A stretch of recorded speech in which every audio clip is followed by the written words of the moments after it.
obviously ought to be something that parents are able to voice in terms of their critiques of what is being taught to their children within these public schools and to the policy of the schools. What is your reaction to this news regarding the DOJ?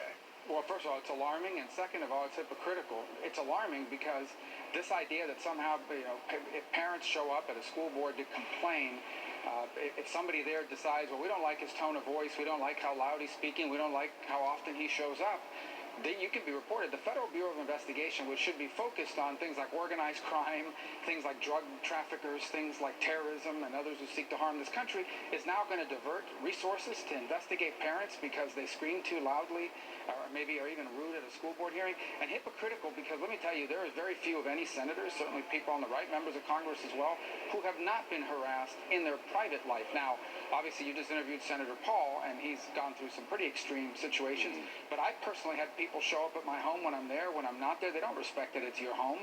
Have people there confront my family at my home. We don't make videos out of it, but they sometimes do. I don't see a lot of concern. I was here a couple of years ago when the Supreme Court hearings were going on. There were senators being chased into elevators and down the hall, and the way it was covered by a lot of people on the press is, you get what you deserve. You deserve to be run out. And in fact, you had Maxine Waters and others on television basically saying, if you see these people out in public, scream at them. Not just be nasty and rude to them, try to intimidate them. So they have normalized this behavior when it comes to left-wing protesters. But then when a parent speaks out about a school board, they want to sick the FBI on them. This is crazy. Like, if you had told me 5 years ago this was going to happen, I'd say there's just no way. There's no way something like this would happen. It's happening. Senator, before I have another question for you on a different topic, but I am very concerned that one of the results of this is going to be there's going to have to be security details for every U.S. senator. At the end of the day, we've always prided ourselves on the ability of citizens to be able to approach a senator and to have access to them, to talk to them over the years. Are those days going to be in the past for us? I don't think having a security detail for a member of Congress is possible. I don't think you could do that. You couldn't afford it. You couldn't hire enough people to do it. I don't know. That wouldn't be practical.